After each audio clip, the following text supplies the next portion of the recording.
Hello. ये देखो, ये है मेरी पालक जो मैं बोल रही थी कि मतलब मैंने पालक बोई थी। और पालक के बीच में मैंने ये लगाए हैं बैंगन के पौधे।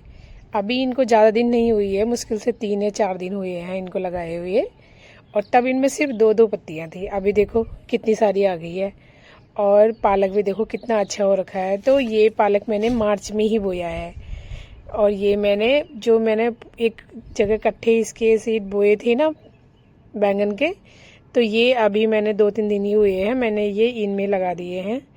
तो तब ये 2-2 पत्ते में थे और अब देखो इनमें 3-3 पत्तियां आ गई है। मतलब ये बहुत जल्दी ग्रो होता है बैंगन का पौधा।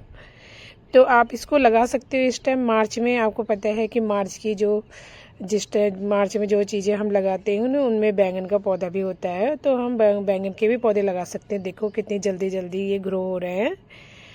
और मतलब मैंने तो बहुत काफ़ी सारे इकट्ठे इकट्ठे लगाए हैं क्योंकि मेरे पास ग्रो बैग थे नहीं, और तो मैंने इसलिए इनमें लगा दिए। और ये देखो, ये भी जो है मिर्ची, ये भी इसी टाइम बोई जाती है मार्च में। ये मिर्च की पौध है, मैंने ये इसी में मतलब जो किचन में हम मिर्ची यूज करते हैं ना, साबुत मिर्ची रेड वाली, तो वो उसके सीड मैंने इसमें डाल दिए थे और ये उग भी गए हैं।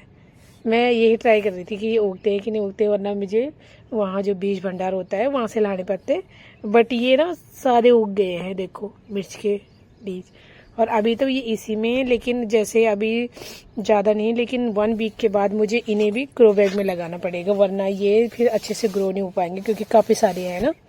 देखो कितने अच्छे से उगे हैं। ये मुझे उम्मीद भी नहीं थी क्योंकि मैंने ये शायद फर्स्ट टाइम ही डाले हैं ऐसे, बट ये उग गए हैं सारे के सारे। और ये इसमें तो ये एक छोटा सा है बस। और ये देखो हम बैंगन के पौधों को पानी भी दे रहे हैं क्योंकि गर्मी में सबसे ज़्यादा हमें पानी का ध्यान रखना होता है। क्योंकि अगर ये पानी हम इनको नहीं देंगे ना तो ये सूख जाएंगे। क्योंकि गर्मी इतनी ज़्यादा, धूप इतनी ज़्यादा हो रही है, इनको पानी देना बहुत ज़रूरी होता है। सुबह के टाइम में तो कंपलसरी है कि आपको देना ही देना है पानी, क्योंकि सारे दिन धूप होती है। तो अगर आप इनको पानी नहीं देते हो तो ये धूप से सूख जाते हैं।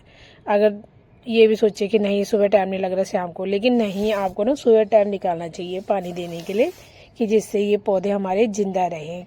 चाहे हम जितनी मर्जी खाद दे दें इनको, लेकिन अगर हम पानी मतलब जिस टाइम पे इनको पानी चाहिए, जितना पानी चाहिए, हम पानी नहीं देते हैं ना तो पौधा हमारा मर जाता है। ये देखो, ये मेरा अनार का पौधा है और ये इतना हेल्दी है ना कि ये भी मैंने 12x12 में ही लगा रखा है। बट मैं इसको ना किसी बड़े ग्रो बैग में लगाऊंगी, अभी तो नहीं, पर जब ग्रो बैग लूँगी। और ये मेरा मेथी है, मेथी मैंने काफ़ी सारी बो रखी है। इसमें भी ना मैंने पालक ही बोई है और मैं देखना चाहती थी कि पालक अभी होती है कि नहीं होती है। ये मैंने मार्च में ही बोई है, ये शायद मैंने जब होली ख़त्म हो गई थी उसके बाद मैंने ही बोई है। ये राई है, ये हमारी राई अभी भी हो रही है। और इसमें मैंने धनिया बो रखा है और पालक बो रखा है। धनिया और पालक मुझे ये देखना था कि हम कितने टाइम तक मतलब गर्मी में बो सकते हैं। मैंने ना जो पालक फरवरी में बोया था वो भी मैंने हार्वेस्ट किया है और फरवरी वाला पालक भी अच्छा हुआ है। ये देखो चने के पौधे मैंने कुछ कुछ बोए थे, इनमें चने भी आ रखे हैं बहुत सारों में। ज़्यादा वैसे नहीं बोएगी जैसे पूरे ग्रो बैग में, बस ऐसा कुछ, क्योंकि मैंने वो भाजी के लिए बोई थी उस टाइम ना चने। ये उन्हीं में से कुछ पौधे रह गए तो उन पे चने आ रखे थे। और ये तो हमारे खेत का धनिया है भाई। ये धनिया इतना अच्छा है ना कि मतलब वही है कि आप इसको अगर आज हार्वेस्ट करोगे ना तो 2-3 दिन के बाद दोबारा हार्वेस्टिंग के लिए हो जाता है। इतना अच्छा धनिया है ये। मुझे ये पता चला है कि यार खेत में लगी हुई सब्जियों के ना कितने अच्छे बेनिफिट होते हैं। हम ग्रो बैग में उगाते हैं वो भी अच्छी होती है, ऐसी बात नहीं है, बट खेत में ऐसा होता है ना कि देखो इस धनिया को ये जो यहाँ दिख रहा है जिसमें मैं पानी डाल रही हूँ, मैं पता नहीं कितनी बार इसको हार्वेस्ट कर चुकी हूँ और ये ना दोबारा हो जाता है, बहुत जल्दी हो जाता है। ये मेरा प्याज है, क्योंकि ये खेत ही मेरा प्याज का है। मेन मैंने इस खेत को प्याज के लिए बनाया था कि इसमें प्याज देखती हो कैसे होता है। और ये प्याज का फ्लावर है, इसमें मुझे खूब सारे सीड मिल जाएंगे जो मुझे नेक्स्ट ईयर फिर मुझे सीड खरीदने नहीं पड़ेंगे क्योंकि मेरे पास ऑलरेडी सीड है। देखो कितना अच्छा फ्लावर है और इतना हेल्दी है ना ये। देखो सिंगल ही है इसमें ये, और सिंगल ही इतना हेल्दी है ये। आप भी ऐसे मतलब ये फ्लावर उसमें आता है जैसे हम प्याज लगाते हैं ना, जो प्याज हम सब्जी में तड़के में यूज करते हैं वो। और ये मेरा आम का पौधा है। इससे पता नहीं क्या हुआ है, शायद हम ना पहले रेंट पे रहते थे, उसके बाद हमने ये छोटा सा घर बनाया अपना, अभी कंप्लीट भी नहीं हुआ है बट हम ऐसे रहते हैं अनकम्प्लीट में ही।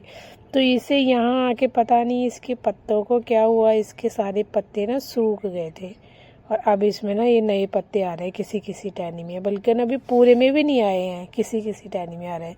मुझे तो लग रहा था कि ये मर ही जाएगा मतलब, लेकिन ये अभी जिंदा है और ये मैंने ही लगाया है। ये बहुत अच्छे वाला आम है, लेकिन पता नहीं कब ये आम देगा बेचारा।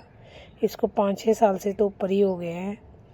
उससे अच्छा तो मेरा ये अनार का पौधा है और इसमें ना अनार भी आते हैं छोटे छोटे। जब आएंगे ना तब मैं वीडियो बनाऊंगी इस पर। अभी तो ये ऐसा हरा भरा हो रहा है और फिर उसके बाद ना इसमें फ्लावर आ जाएंगे थोड़े टाइम के बाद ही, शायद अप्रैल में तो आ जाते हैं। बट इसके लिए मैं कुछ बड़ा सा ढूंढ रही हूँ, कुछ मुझे बड़ा सा मिले उसमें इसको लगाऊं। बेचारा 12x12 में है इतना बड़ा पौधा, तो फिर वो अच्छे से ना उसमें बड़े नहीं हो पाते हैं उसके फ्रूट ना।